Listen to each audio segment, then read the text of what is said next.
Toussaint Louverture. Toussaint Louverture, de son vrai nom François-Dominique Toussaint, né en 1743 à Haïti et mort en France en avril 1803, est un général et homme politique haïtien. Il est le héros de l'indépendance d'Haïti. Il est enterré au Panthéon à Paris. Ses parents Hippolyte et Pauline meurent en 1774. En 1781, il épouse Suzanne Louverture, de son nom de jeune fille Suzanne Simon-Baptiste, 1752 à 1816, avec laquelle il aura 2 enfants, Isaac Louverture, 1786 à 1850, et Saint-Jean Louverture, 1791 à 1804. Il est né esclave dans une plantation coloniale près du Cap Français, aujourd'hui Cap Haïtien, à Haïti, qui était alors une colonie française appelée Saint-Domingue dans les Caraïbes. Son maître lui fait donner une instruction et il devient cocher. Il se fait affranchir à 33 ans. Toussaint Louverture va faire sa première déclaration pour l'abolition de l'esclavage le 29 août 1793.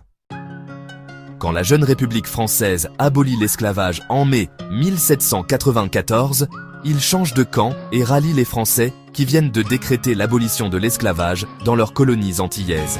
Il aide les troupes françaises à chasser de l'île les Espagnols et leurs alliés anglais. Il est nommé général de brigade et gouverneur de l'île de Saint-Domingue. C'est pendant ces combats qu'il reçoit le surnom de Louverture en raison de sa bravoure qui lui permettait d'enfoncer les lignes de soldats ennemis. Il favorise l'économie de l'île en exigeant le travail des anciens esclaves sur les plantations des colons. Il fait d'Haïti un pays pratiquement indépendant de la France. En 1800, il devient le président de la République à vie. Mais, en 1802, Napoléon Bonaparte, premier consul de la République française, décide d'envoyer des troupes pour reconquérir l'île qui était considérée comme la perle des Antilles, et rétablit l'esclavage. Toussaint Louverture est battu, puis arrêté par la trahison de ses lieutenants. Il est déporté en France au fort de Joux, près de Pontarlier dans le Jura.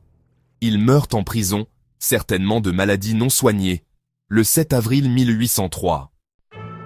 Le 1er janvier 1804, son lieutenant Jacques Dessalines proclame l'indépendance de l'île après en avoir chassé les Français. Si vous avez aimé cette histoire, n'oubliez pas de partager et de liker.